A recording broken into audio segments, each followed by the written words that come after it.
wisdom, prudentia, justice, justitia, temperance, temperantia, courage. fortitudo. Applying ancient philosophy to modern life, this is the Sunday Stoic. Today's episode is made possible by my patrons, and I'd like to welcome Carlos as my newest patron. Thank you so much for helping the Sunday Stoic podcast.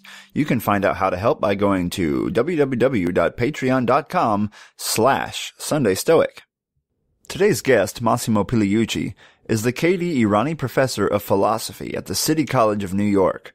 He holds PhDs in both biology and philosophy, and is the author of several books, including Nonsense on Stilts, How to Tell Science from Bunk, How to Be a Stoic, Using Ancient Philosophy to Live a Modern Life, and others. He also has great content on his blogs, How to Be a Stoic and Footnotes to Plato. There are links to the blogs in the show notes. His Stoic Meditations podcast has over 500,000 downloads and can be found on iTunes and most other podcast platforms. Massimo Pigliucci, welcome to the Sunday Stoic podcast. It's a pleasure to be in here.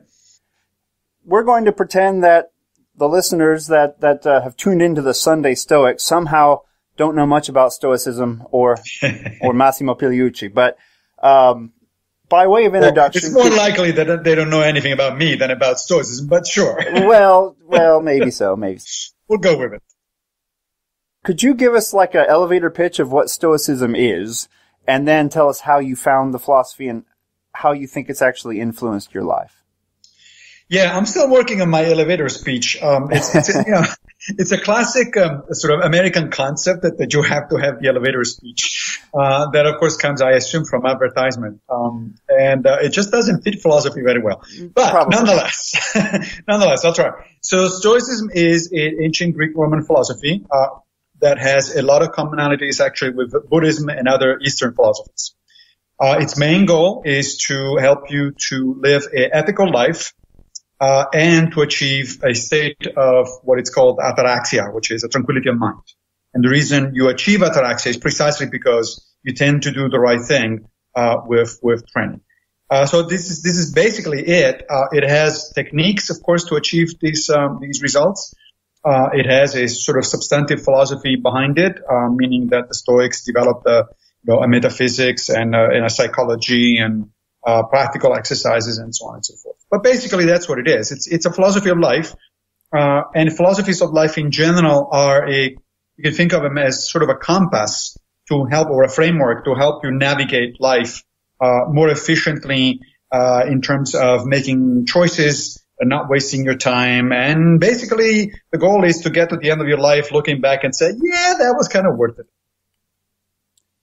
Now, I had a listener ask if you could report on your favorite Stoic practice or spiritual exercise, if you will. If you were going to give someone advice on starting out with one of these exercises, you described several in your book, but what would be a good one to start with? I think a good one to start with is the evening meditation. This is something that I do every day, except under unusual circumstances. And essentially, it's a diary.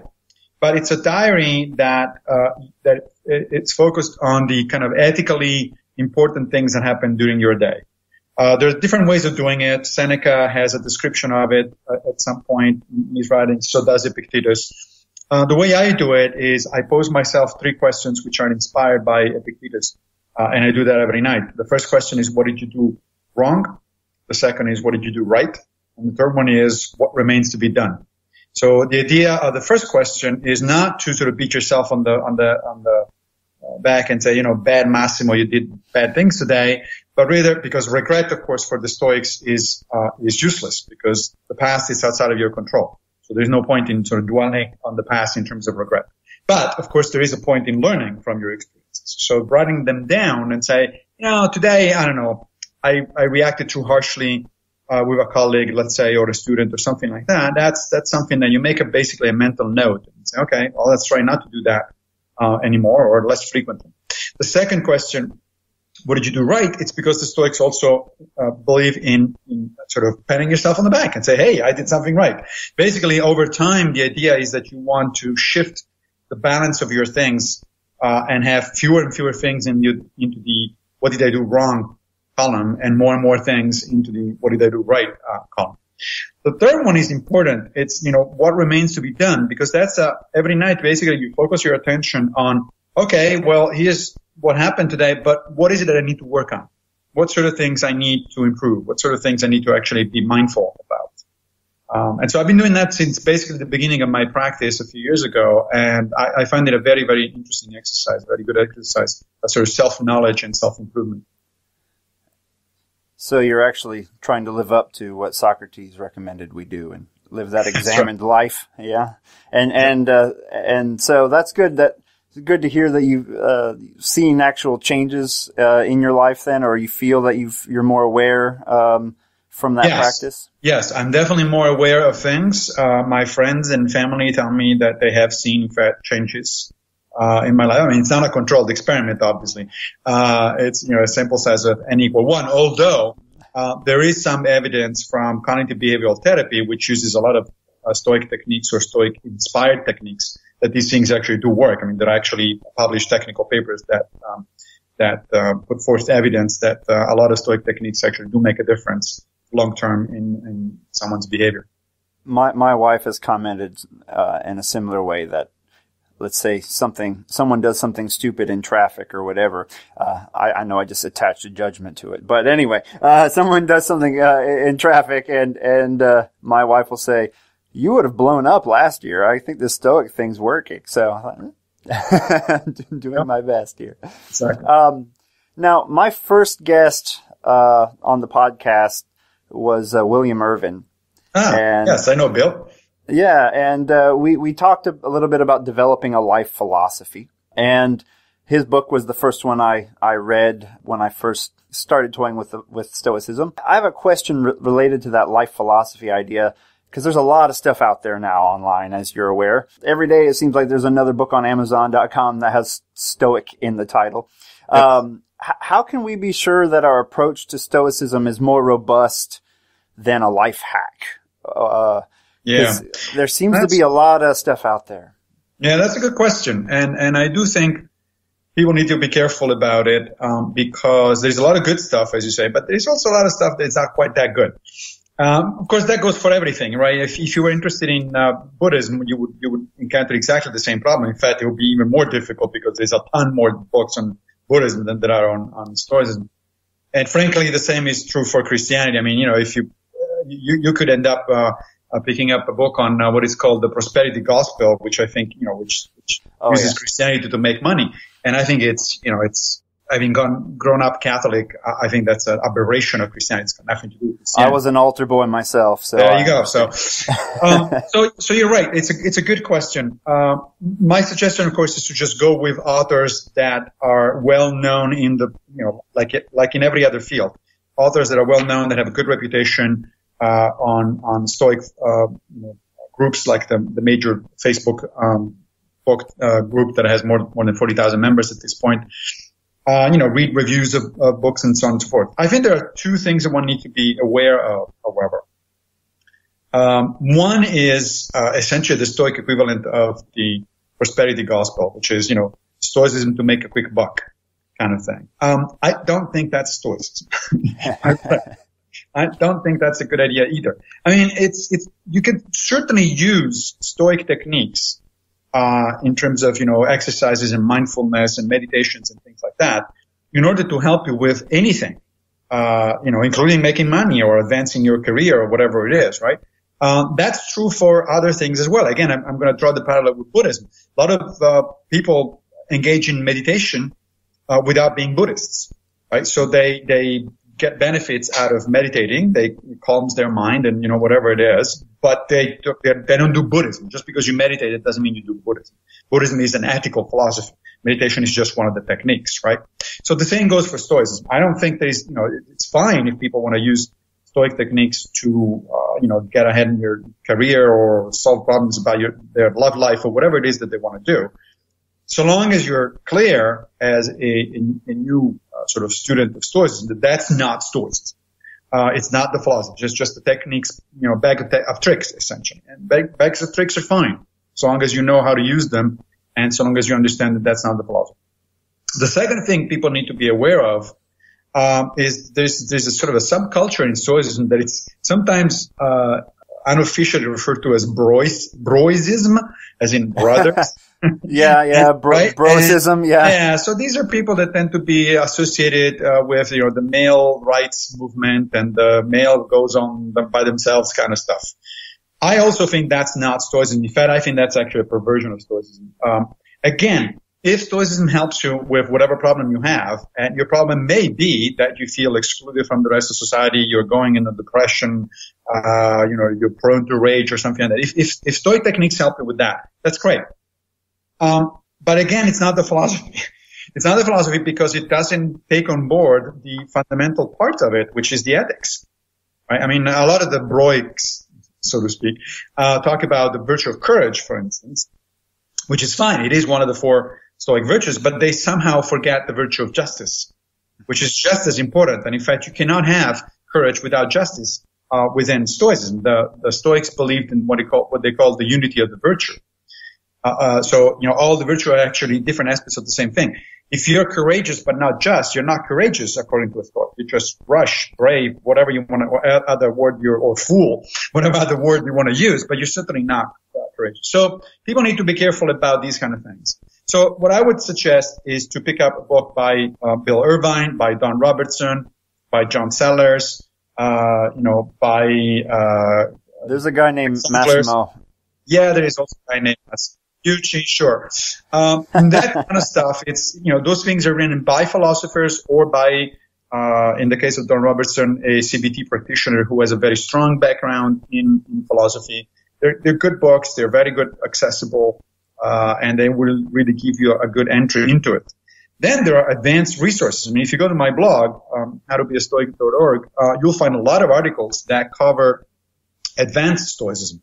So there's my favorite book, advanced book, is Larry Baker's A New Stoicism, which is I think it's a landmark book. It really has changed the modern conception of Stoicism, but it's a tough one to read. I mean, if you don't have a good background in philosophy, you're going to struggle with that one, which is why I wrote a number of introductory essays, basically going chapter by chapter.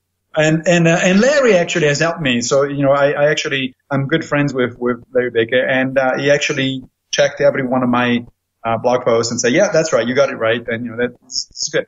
There are other ones. There is a very good book on Stoicism and Emotion by Margaret Graver, for instance. That one too, I did a chapter by chapter commentary because it's a really good book, but it's tough to get through. It's tough read. Or one of my favorite recent ones is by Liz Gloin, and it's a book about Seneca and the family, and the concept of the family in Seneca. Again, it's an academic book, but you can read an approachable version of it or summary of it, I suppose, on my blog. And then when you feel like you have enough of this introductory stuff, then there is the advanced resources. Sure. Before we talk about reason and ethics, I wanted to get to a listener question that I thought you might be uniquely poised to answer. I had an email from Gary in the UK, and Gary says that he's reading, he says, I'm reading the Discourses of Epictetus at the moment, and God is mentioned quite a lot. Yep. And he says, I'm an atheist. My question is, do you think Stoicism is geared more towards religious groups rather than non-religious groups? In my mind, should I be substituting God with nature or the universe? Yes, Thanks. That's right. Yeah, no, I don't think so. I mean, there's disagreement on this. There is a group of modern Stoics that call themselves traditional Stoics who think that if you do without God and providence, you're not doing Stoicism.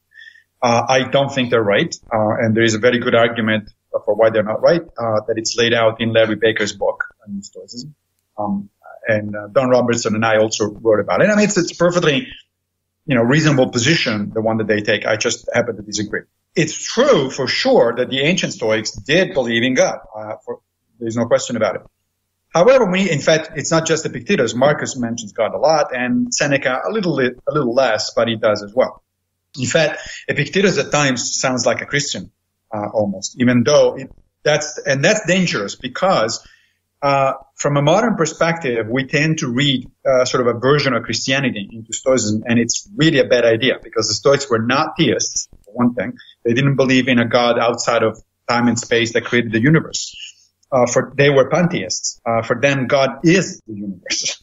The only thing is they saw the universe at the time, and they were not the only ones. Most ancient thinkers thought of the universe as a living organism.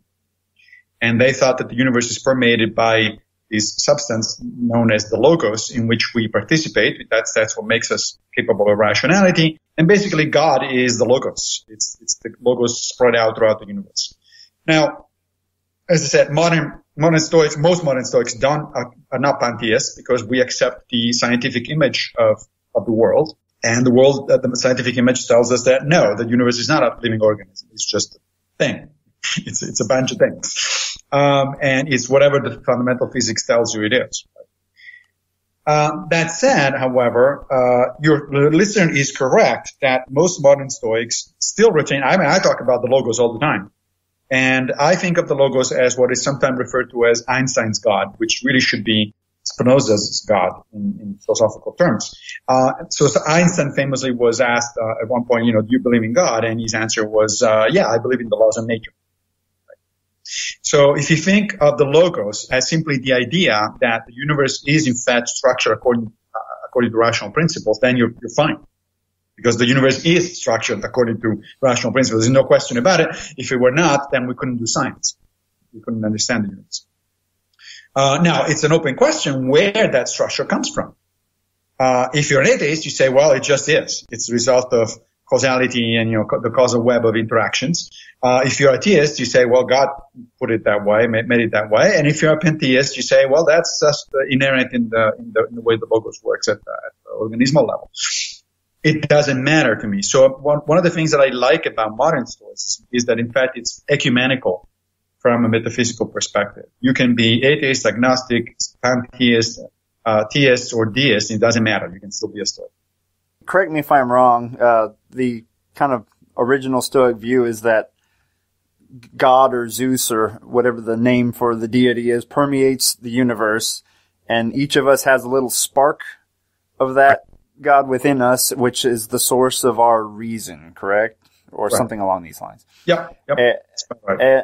And so, being a science educator and someone interested in Stoicism, I thought it'd be a great chance to get you on the podcast because you have some similar background, but are much more steeped in it than I.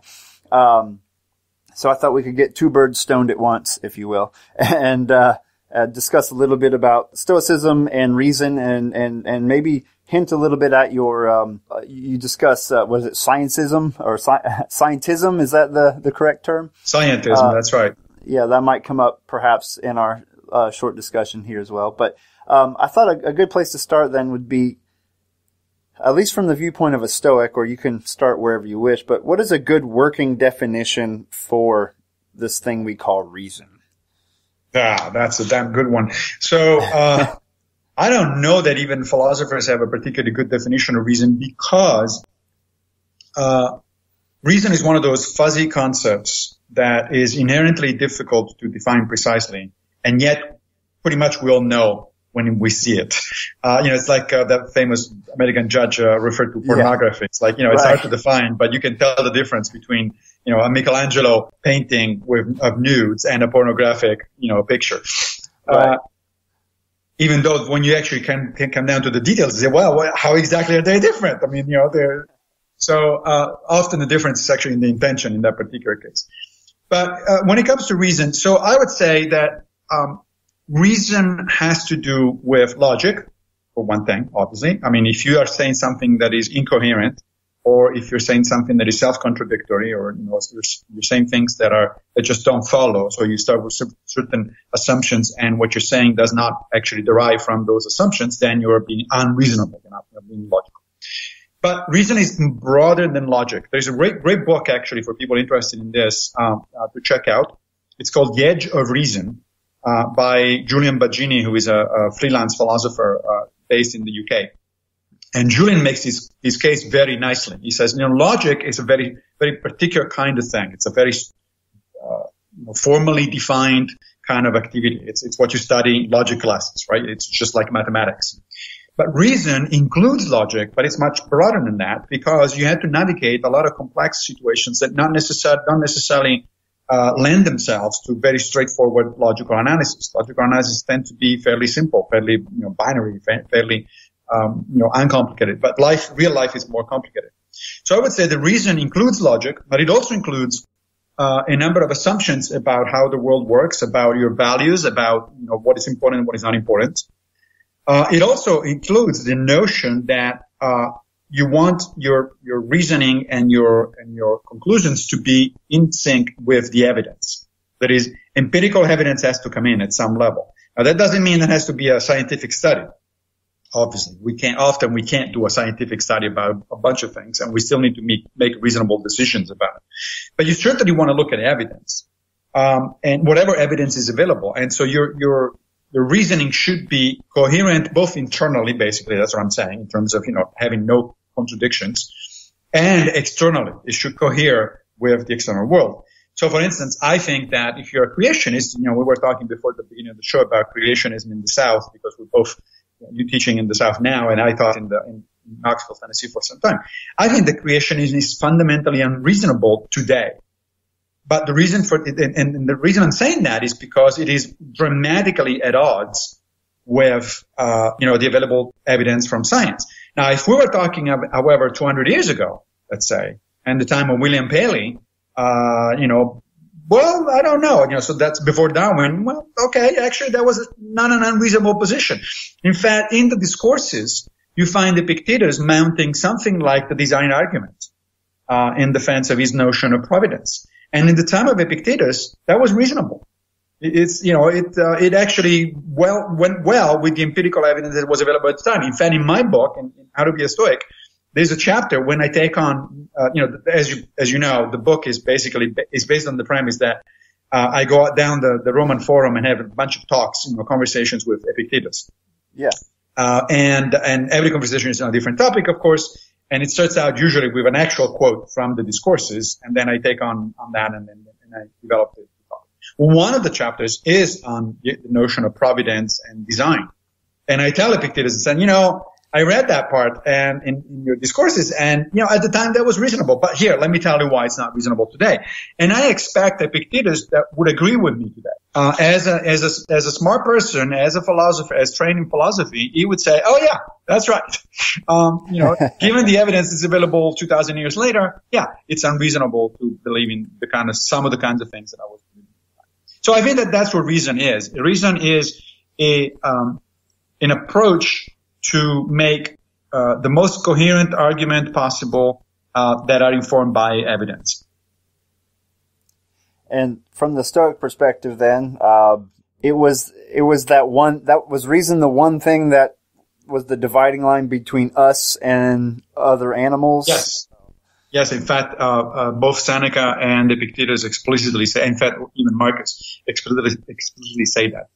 One of the famous so-called paradoxical Stoic sayings is live according to nature, right? Mm-hmm. Which is very misunderstood because even in Stoic circles, from time to time I see people on the Stoic Facebook page that say, "So, living according to nature, does that mean that since it's natural for me to get upset, to get angry, then it's okay for me to get angry?" And I say, no, it isn't. And in fact, Seneca is very clear that it isn't. He wrote a whole book about the fact that anger is not a good thing. So living according to nature for the Stoics had a very specific meaning, very technical meaning. What they meant by it was live according to the best of human nature. And the best of human nature is essentially two components. One, that we're social, so that we can live on our own if we have to, but we thrive only in society. And so we need to be social. And two, that we need to be reasonable, that we need to use reason. Now, one can say, well, why those two things instead of something else that characterizes human nature? And the answer there is precisely because the Stoics thought that human beings were the most advanced animals on earth. And the very thing that make us advanced is reason, right? The highest form of the highest human characteristic is in fact reason. Now, these days, it's kind of, uncool to say that human beings are, the most advanced form of life on Earth. But they're still always on the top of the cladograms in the textbook. That's right. And especially as a biologist, as you know, if one by that means that nature was going, there's a scala naturae, as the early biologists would say, that there is a progression, a natural progression that had to end in the evolution of humans. That's not the case. That's clearly being debunked. But to anyone who objects to the idea that human beings are special in a very, very particular way that makes us, in fact, much more advanced than any other life form on Earth, then I'll ask them to show me the latest volume of chimpanzee philosophy, or dolphin literature, or any kind of. In your book, you discuss the controversy behind declaring that there is some kind of human nature. Right. And you are right. I haven't seen too many chimpanzee Shakespeares out there yet. Yeah, exactly. So it's kind of so. If the idea is, look, check your hubris basically, and remember that you're just an animal. Sure. Well, that I should say that you're also an animal. Yes, absolutely. That's a very reasonable, very good thing to do. But no, don't give me this thing that, there's nothing special about human. Of course there's something special about human. We're the only ones that are talking about something special or not special. Nobody else is doing this. Nobody else went to the moon, and so on and so forth. So I honestly think that this idea that human beings are not special is a little bit silly, and we don't really need to entertain longer anymore. Now, how does reason then build into Stoic virtue and the eudaimonic life, and how does that fit together? We don't have to go into the three topi and all that exactly, but how do we build from that into this philosophy? Well, so the eudaimonic life eudaimonia, as you know, was a generic term for all the ancient Greek and Roman philosophies for the life that is worth living. Right? Now, the different schools differed in the way they cashed out this. How do you actually get eudaimonia? How do you live as a eudaimon yourself? And just to give you a very brief example, let's take the four of the major ones, right? Aristotelianism, Stoicism, Cynicism, and Epicureanism. For the Aristotelian, the eudaimonic life is a life of virtue. So virtue is necessary to become eudaimon. If you're unvirtuous, you're not eudaimon. But it's not sufficient. You also need a number of other externals, such as a little bit of wealth, a little bit of education, a little bit of health at least, and even some good looks, according to this. Damn. What are you gonna do? Fortunately, this is not a video podcast, but so that's Aristotle. Now the Cynics went the other way around and said, no. Virtue is not only necessary, it's also sufficient. You don't need anything else. In fact, anything else gets in the way of doing that sort of stuff, right? Of becoming eudaimon. So, which is of course why they lived a very minimalist life. They lived literally in the streets. They were the word cynic actually means dog-like, because they were living the life of a dog, right? Defecating in the street and having sex in the street and that sort of stuff. Telling emperors to get out of their sun and everything else, right? Correct. The Stoics kind of struck a middle ground. The Stoics said, look, yes, the Cynics are right that virtue is necessary and sufficient. Even if you did not have anything else in life, your life would be still worth living, so long as you were a good person, right? That's why they say these famous, outrageous things like, the sage is happy on the rack. Right? Well, nobody's happy on the rack, obviously. Under torture, not happy, not in the sense of, yay, this is great, I'm going to be tortured, right? Nobody does that. But what they meant by happy was, in fact, eudaimonic, meaning his life is still worth living. Think of somebody like Nelson Mandela, 27 years spent in prison, okay? His life was still worth living because he did the right thing. He was doing the right thing. He was an example for others. He fought against injustice, that sort of stuff. So that still makes your life worth living, even if you have nothing else. But the Stoics said the Aristotelians also have a point that unless you are on the rack, you do actually prefer to have certain kind of things. You know, wealth is better than poverty.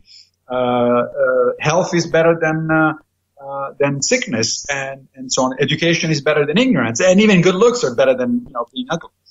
So, but they call these preferred or dispreferred indifference, which is a beautifully oxymoronic phrase, right? Because how can something being preferred and yet being indifferent? And what they meant is this really crucial concept that they're preferred, meaning that other things being equal, you want them, and it's okay to have them. But they are indifferent, meaning that they don't make you any better person than you were before. In fact, Epictetus starts out the discourses, one of the very first bits of the discourses, he asks a question to his students. He says, so you have money, and what are you going to do with the money? The money is not going to tell you. In other words, only virtue can tell you how to use that money, and money can be used for good and for bad. And the argument that the Stoics made, which actually goes back to Socrates, is that if something can be used for both good and or bad, then it's not a good. It's an indifferent. And the only thing that can be used only for good, by definition, is virtue. To be virtuous and doing bad things it's an oxymoron. That really truly is an oxymoron. You cannot be just and do unjust things. If you do unjust things, it just means literally that you're not just. End of story. Now, I also mentioned the Epicureans. So the Epicureans took yet another take at this, brought yet another take at this. They thought also that virtue was necessary, but they thought that this was secondary to absence of pain. So for the Epicurean, the most important thing was often they're thought of as hedonists, as going after pleasure, but they were actually not really hedonists. There was another school, ancient Greek school, that was in fact hedonists, and those were the Cyrenaics. The Cyrenaics really literally thought that the point of life is to have sensual pleasures, physical pleasures. That's it, nothing else. And but the Epicureans didn't think that. The Epicureans thought that pleasure was okay, it was fine, but most importantly, it was pain, avoidance of pain, both physical and mental pain. So each school had a different way to cash out the concept of Eudaimonia. And if you're a Stoic, you cash it out in the way in which I explained. That is, you pursue virtue, and then it's okay to also go after other things, so long as you keep in mind that those are secondary and they're not by themselves, they're not making you a better person. Now, living in the modern world, why should a modern Stoic care about reason? Because when I'm flipping through some of the ancients, for example, sometimes when I'm reading Epictetus or even Seneca occasionally, mostly Epictetus and Marcus perhaps, sometimes you get the hint of, I don't know if you call it anti-intellectualism, about like, don't worry about all this stuff that's not important. Focus on ethics only. Does this make you a better person? And I did a show about this a while back where I related it to Sherlock Holmes, because I remember Sherlock on in one of the stories doesn't realize that the earth goes around the sun, and they're like, how do you not know that? He's like, doesn't matter to what I'm focused on, so why would I pay attention to that? As a scientist, I'm like, no, we have to know more about the natural world. No, I agree. So that's an interesting tension in Stoicism. I think it's mostly in the late Stoa. The people you mentioned, Seneca, Marcus, and Epictetus are also called late Stoa during the Roman Empire. I think the early Stoics, especially Chrysippus, really did care, and Posidonius, in fact, from the middle Stoa, they really did care about what we today call science. In fact, Posidonius was unbelievable. We know little about him because there are only fragments of his stuff, but apparently he traveled the known world looking for explanations for things like earthquakes and natural phenomena and things like that. And in fact, even Seneca, he wrote a book called Naturalis Questiones, natural questions, where he actually talks about, astronomical phenomena, geological phenomena, and so on and so forth. So I don't think it's inherent in Stoicism per se to be sort of anti-intellectual in that sense that you're talking about, but you definitely do get that impression from some of Seneca and clearly from Epictetus. So that may reflect more sort of a personal inclination and also kind of you have to remember that the major divide between the early and the late Stoa is that the early Stoa developed in Athens and the late Stoa in Rome. And culturally speaking, the ancient Greeks were definitely much more into theoretical knowledge than the Romans. The Romans were practical. They were engineers. They were, if something works, great. If it doesn't work, let's fix it, kind of thing, right? So I think that to some extent that's a cultural difference. That said, I don't want to dismiss entirely the issue, because I do think that within reason, within certain limits, Epictetus does have a point. That is, okay, fine, you want to pursue science, right? So we're both scientists. And we, when I do science, I pursue science for sheer pleasure of doing it. It's not, I don't really care about the practical applications. Sure, when I had a lab and I was writing grant proposals for the National Science Foundation, you have to pretend that it's fit cancer in there somewhere. Yeah, exactly. Climate change, cancer, stuff. Exactly. Yeah. So there's always a paragraph about how this is going to change the world. But really, we all know that that's not going to change the world. And these arguments that I actually heard from some of my colleagues in the sciences. That basic research often does lead to applications in ways that are unpredictable. It's true, but it also rings hollow. I mean, it rings like rationalization. The overwhelming majority of basic research leads nowhere other than a little bit more knowledge of the natural world. Mm-hmm. So I think that the Stoic take on that, a reasonable Stoic take on that, is that's fine, but remember, it's a preferred indifference. It doesn't make you a better person. And the most important thing in life is to be a good person. So if you're spending so much time and if you're so obsessed with your life as your career as an academic, that comes at a detriment of your development as a moral person. For instance, you start neglecting your friends, your family, your children, or things like that, or you start cutting corners and do things that are somewhat unethical, then you're going the wrong path. Then it's not acceptable from a Stoic perspective. And I think that's a very good way of thinking about it. Now, applying reason, let's say we're not academics. We are, my dad works at a water treatment plant and my mom delivers mail. Why should reason be something that they are interested in cultivating in their own lives? Because it makes them, according to the Stoics at least, if you buy into the Stoic philosophy, it makes them better people. Now, I'm not saying that your parents are not good. How dare you, sir? Yeah, that's right. Of course they are. In fact, a lot of people are kind of naturally good. And actually, the Stoics said that. The Stoics thought that we are naturally inclined to virtue, right? Now, a modern evolutionary biologist would say, yeah, we have an instinct for prosociality, for prosocial behavior, right? For cooperating with other people, for, treating other people well, because, of course, our survival depends on it. And natural selection sort of built in this thing. The Stoics did have a theory of moral development, essentially, moral psychology, that fits still today well with the modern empirical evidence. So most people tend to be naturally good, like I'm sure your parents are. But then the Stoics also said, yeah, but hey, remember, the thing that differentiates us from other animals is the fact that we can use reason. So we can improve by applying reason to ethical issues. And that, I think, is why everybody should care about Stoicism and about reason, because it does make them better people. We need to be careful here. This is really practical reason, right? So I'm not suggesting that you become a better person by becoming a professor of philosophy. In fact, there's pretty good empirical evidence that that's not the case. There are studies that show that moral philosophers, professional moral philosophers are no more ethical than your, average academic. Which initially it's kind of surprising. I mean, when people published these kind of studies, people were kind of surprised, like, what do you mean? Shouldn't you, but no, that would be expecting like the same thing that as a lawyer would be more abiding to the law than a non-lawyer. I don't think so. Not necessarily. There's no particular reason to believe so. It's just academic philosophy is just a job. And people focus on their job and do their job well, and it's a technical thing. What makes you a better person is mindful application, practical application of reason. So it's not, I'm not suggesting that your parents should get a PhD in philosophy. In fact, that would probably be a waste of their time, unless they want to become, professional academic philosophers. Sure. However, I think does help, and a major reason I'm devoting more and more of my time to Stoicism, to writing and talk about Stoicism, is precisely because I think it does make us better persons. Stoics are not the only ones to do that, right? Buddhism, again, is the same idea.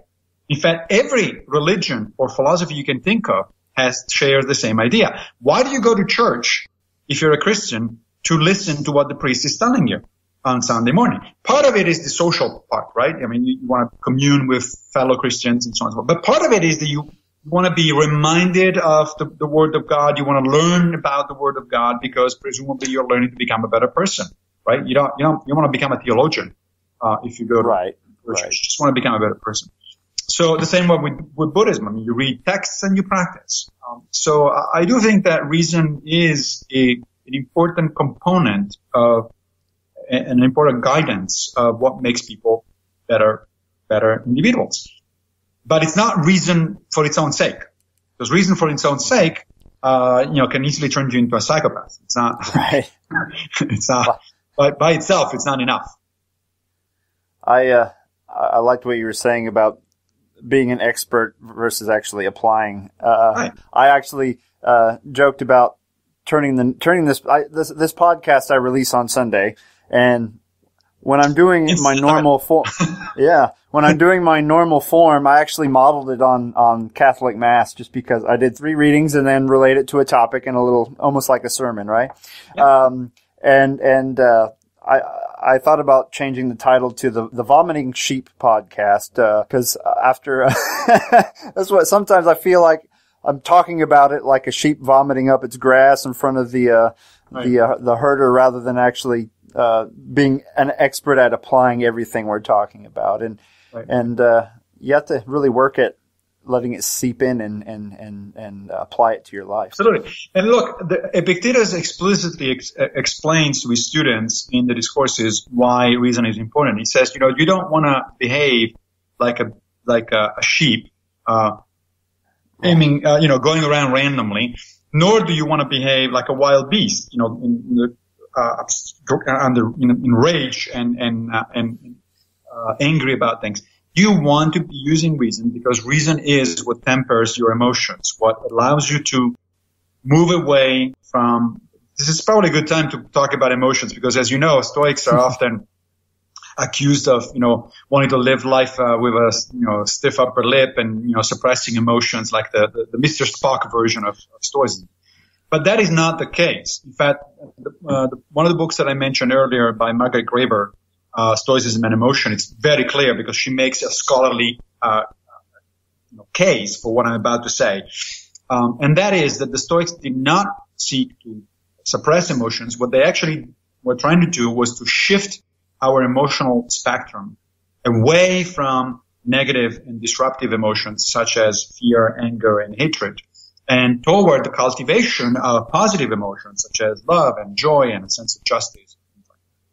So it's not about being unemotional. It's about cultivating the right emotions, and staying away from the ones that are actually bad for you and for other people.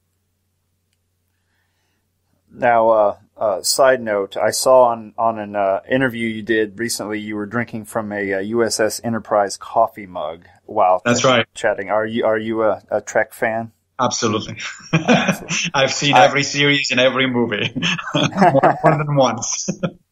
One of my preferred indifference, it was a gift from my father. When he was a child, he wrote to Leonard Nimoy and got a logically Leonard Nimoy autograph in like 1969 or so, and we found it when I was a kid, so I was pretty stoked about that. Now, it turns out apparently that there is a reason so many people associate the character of Spock to Stoicism, and that's because Gene Roddenberry actually did on purpose design Spock as what he thought a Stoic would be, except of course that Roddenberry didn't know much about philosophy, and there was no Wikipedia to check things out at the time, so he got it wrong. But got it wrong. You can argue that Spock. I mean, I don't want to get too much Star Trek-y here, but you can argue that Spock, in the course of the not much of the television series, but the movies, he actually becomes more and more a real Stoic. because he opens. He does himself evolve, yeah. Yeah, he evolves. He opens himself up to, this famous phrase that is in one of the movies. I think it's The Undiscovered Country, where he's talking to a young, Vulcan, who is, trying to learn from him. And he says, that reason is logic is the beginning of wisdom. It's not the end, right? It's like, whoa, there it is. Now we got it. Yep. Now, one personal pet peeve of mine, I think it began, and I think I can tie this into reason as well. My grandmother watches a television channel where there's a medical doctor, who ties good advice along with what I would call woo, and then sells you a product to help correct this so-called problem. It's kind of started me, and one other event took place in which I was at a local elementary school doing a science night outreach program. And right next to me, they had also invited a guy with a Bigfoot table. Yes. And I started going on a mini crusade against at least what I would view as pseudoscience at that point. I think we agree on that one, yeah. And being upset that the university is set up at this table and next to it, the Bigfoot table has equal, credence, and how are the kids supposed to tell the difference? Right. This faculty of reason, I think we can expand, into this. I've been thumbing through, I'm not filming this for the podcast, but, this book here, you may recognize, Nonsense on Stilts. Yes. And you talk a little bit about this, well, quite a bit about this sort of thing in that text. How can we try to protect ourselves, from being swindled from pseudoscience? It's a great question. And I addressed that question. I believe it's the last chapter of Nonsense on Stilts, the one about trust. By the way, there is a new edition, actually, Nonsense on Stilts. It's just about to come out. Yeah, it's in the next few months, in the early fall. But so the question here, the short answer is, you protect yourself from woo in the same way in which you protect yourself from all sorts of other crap. So, by investigating not the claim itself, because you're not an expert, unless you're an expert, but investigating the person who is making the claim. So let's say, the trivial example, let's say my car breaks down. Where do I go? Do I go to church and give it to the priest? I don't think so, right? I go to the mechanic. Now, why do I go to the mechanic? Because that is the category of people that know more in society than I do about cars, and they are more likely than not to fix it. Now, that said, there are bad mechanics out there, right? But you can investigate that as well. First of all, if you have one experience after the, if I bring my car to the mechanic and each time he gives me back and then it breaks down again, a few weeks later, at some point I'm going to change mechanic. Right. Also, these days, you can actually do some research. I mean, you can ask the mechanic, for instance, about his certification. Is it board certified? Does it have a certification from the Better Business Bureau? How do I know that this guy is a real mechanic, right? You can check on people's credentials. You can ask other people. You can go online and look at reviews and so on and so forth, right? So there is all sorts of things you can do. Now, that doesn't guarantee you that you're going to get a good mechanic, but it certainly increases the odds, right? Yeah, I'd say that so. said, you also have to remember that even the best mechanic you can possibly find isn't going to fix your car always, all the time. Right? Sure. Some cars are unfixable, and even good mechanics, frankly, make mistakes. So you often hear people, but scientists said that, and then they changed their mind. Well, guess what? Scientists are human beings. They change their mind, and if they change their mind for good reasons, because there's new evidence that's come up on a particular topic, then, that's a good thing. This is not a bad thing. Changing your mind, it's good if it is as a result of new evidence that it's come up. I have a cousin who says, did you know that 90% of science that has ever existed, I guess, has been shown to be wrong? And I said, I don't know the statistic, but who showed it to be wrong? That's right. Well, exactly. Scientists. It's like, well, thank you. That's right, because science is self-correcting. And also, I would respond to your friend that, what is the percentage of magic that has been shown to be wrong? 100. there is not a single example of magic that has actually survived scrutiny. So I don't know. The odds, even if the 90% is true, I'll still take those odds. But that 10% is a big difference, right? Right? Yeah. That's right. Between 10% and 0, there's a big difference. So from my view, this sort of discussion that we often hold separate from Stoicism, this view of pseudoscience, and it is a form of practical wisdom that helps us to navigate life. They dovetail together, as far as I can tell. They definitely do. As I said, Seneca, Posidonius, Chrysippus, and a bunch of these others were very interested in natural science, in science. And Seneca actually says, there's a beautiful passage in Seneca, I think it's in one of the letters to Lucilius, where he says, look, our teachers, the people that come before us are our teachers and guides, but they're not our masters. We don't do things just because they said it. And not only that, we don't have all the truth. New generations will find new truths, and it will be then up to us to sort of to update our beliefs and our way of proceedings. So yes, Stoicism is very friendly to science. Because the Stoics did think that empirical evidence and reason are the things that you rely on in order to improve in life. I was very impressed by that statement from Seneca, as well as Epictetus, who advises us to withhold judgment from time to time. Yes. Just say, I don't know. That's right. And we have a hard time with that. We have a very hard time. I mean, everybody has a hard time. One of my other things one of my other favorite quotes from Epictetus is the one where he says that the reason we have 2 ears and 1 mouth is because we should listen twice as long as we should talk. So, yeah, that's right. Hard when you're an academic sometimes, though, right? It sure is. Yeah. Although they advise this active learning thing, that flipping classrooms, which kind of forces you to try to do that, but I haven't figured that out yet. I was going to mention earlier that something that came to mind, that I tell my students to avoid the use of the word proven or proof in lab reports, because our explanations in science are approximations of the truth. And I was thinking, much like how an American pronounces Pigliucci, are approximations of reality, but maybe not the exact match with reality. That's right. No, but you're right. I tell my students the same thing. I tell them that proof is a concept that belongs to logic and mathematics, but not science. Mm-hmm. Science works by inductive reasoning, not deductive reasoning, and therefore every conclusion is tentative. It's always open to revision. Now let's then, with the little time we have left, shift gears to then the other side of the spectrum, where you overly inflate the importance of a scientific finding, or think that science can supplant philosophy. Right. And I think in your book Nonsense on Stilts, you talk about the God eye view and epistemic limitations. Could you kind of weave a narrative from that? Sure. Yeah, in fact, it's a good point you bring that up, because the new edition has a separate chapter on scientism, because I think it's a really important topic.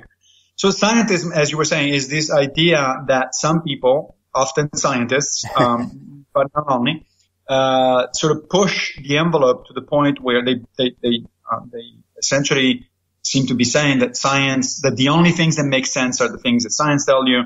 The only questions worth asking are the scientific questions, and the only answers that are worth, getting are scientific answers.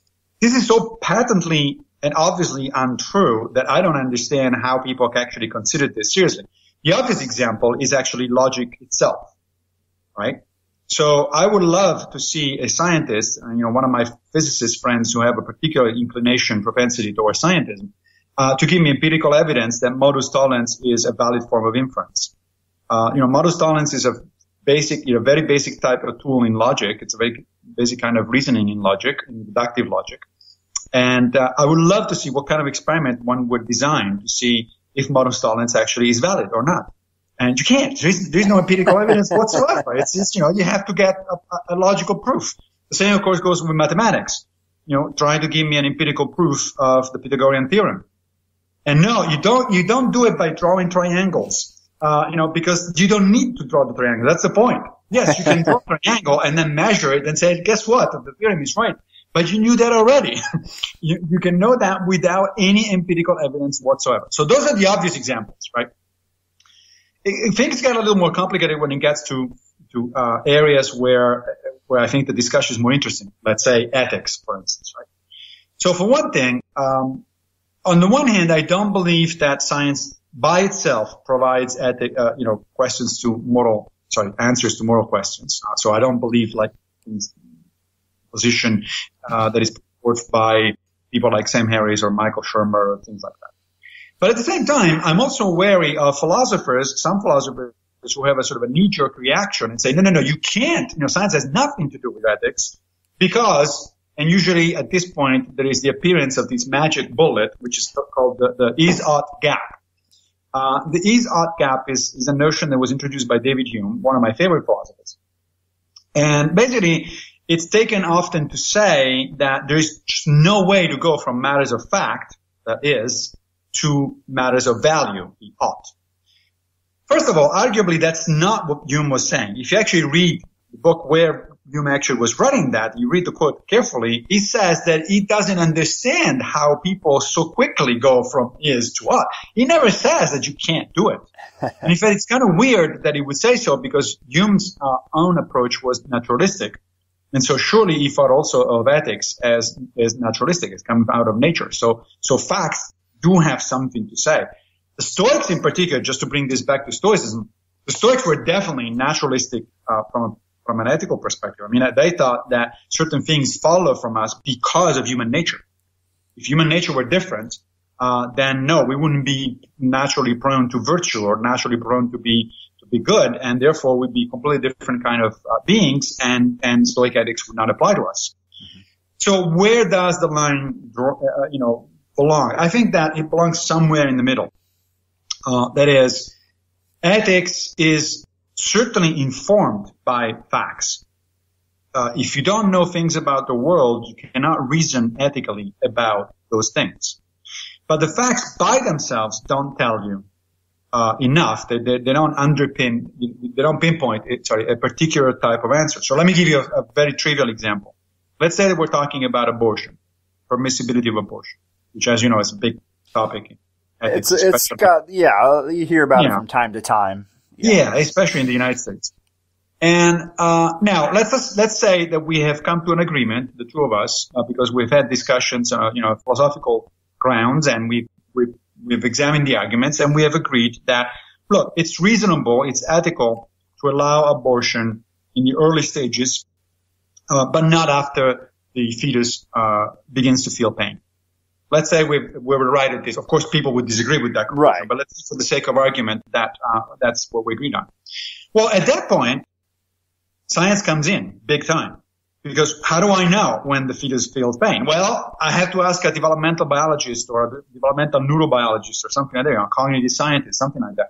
Science is the best indicator at that point of where our best guess is when during the development of a fetus that kind of stage is reached. But science by itself isn't going to tell you, that's the right criterion. Mm-hmm. That criterion can be arrived at philosophically by having doing an examination of what we think counts as a human person, what kind of rights can be accorded to people as opposed to non-people, and so on and so forth, right? Those are all arguments that you have to present, and therefore you're doing philosophy at that point. So answering those kinds of complex ethical questions is always a combination of empirical evidence, and the best empirical evidence about any question for sure comes from science, but also reason, because there's more than one way to reason about these things. Philosophy is about logic, and logic in mathematics will tell you that the same exact problem may have more than one reasonably coherent solution. The facts by themselves are not going to tell you what that solution is. You have to explore it in terms of understanding from a rational perspective. So I think that scientism is problematic because it actually undermines the authority of science, the credibility of science, because you start sounding like an arrogant prick, essentially. I've run into a few scientists that do that. Yeah. Yeah, exactly. Unfortunately, it's not that uncommon, and especially among sort of high visibility scientists. As it turns out, in my career, in my own experience, a lot of scientists are not like that. A lot of scientists have a perfectly healthy response to the humanities and respect for things like philosophy, literature, history, and so on. But a surprising number of high-profile scientists, I will not name names, but let's say Neil deGrasse Tyson, or Dawkins, or Richard Dawkins, or Lawrence Krauss, or the recently departed Stephen Hawking. This is a bunch of them. They seem to think that science is the beginning and end of everything. And I think that's both not only demonstrably false, but it does a disservice both to the public and to science itself. Because when you overpromise and when you come across as arrogant, good things are not coming your way. Well, Massimo, I really appreciate you coming onto the podcast this week, and I'd like to ask you, where can we find out more from Massimo Pigliucci? Well, in a number of places. I'm on Twitter, at mpigliucci, MPIGLIUCCI. I have a Facebook page. If you go to facebook.com, under Pigliucci again. And I'm also on Patreon. My blog posts now appear on Patreon at patreon.com/Massimo Pigliucci. And you said there's a new edition of Nonsense on Stilts coming out soon? There's a new edition of Nonsense on Stilts coming out in the fall, and I can tell you that we are, with a friend of mine, Greg Lopez, we're just finishing writing a new book on Stoicism, which is going to be published next year in several languages, and the book is entirely of Stoic exercises. Wow. The entire book is exercises. It's all practical Stoicism. 52 of them. Well, we'll look forward to that. Yeah, that should be fun. Yeah, great. Well, I'll wish you two preferred indifference. Live long and prosper. You too. Thank you very much. Thanks. Thank you for listening to The Sunday Stoic. If you enjoyed the show, please subscribe, rate, and review The Sunday Stoic on iTunes. Become a member of the Sunday Stoic team, earn rewards, and be an integral part of the show by becoming a patron at www.patreon.com/SundayStoic. Contact the show by emailing sundaystoic@gmail.com or by leaving a voicemail at 501-503-3132. To find out more, visit www.sundaystoicpodcast.com. And as Steve always says, Carpe Diem.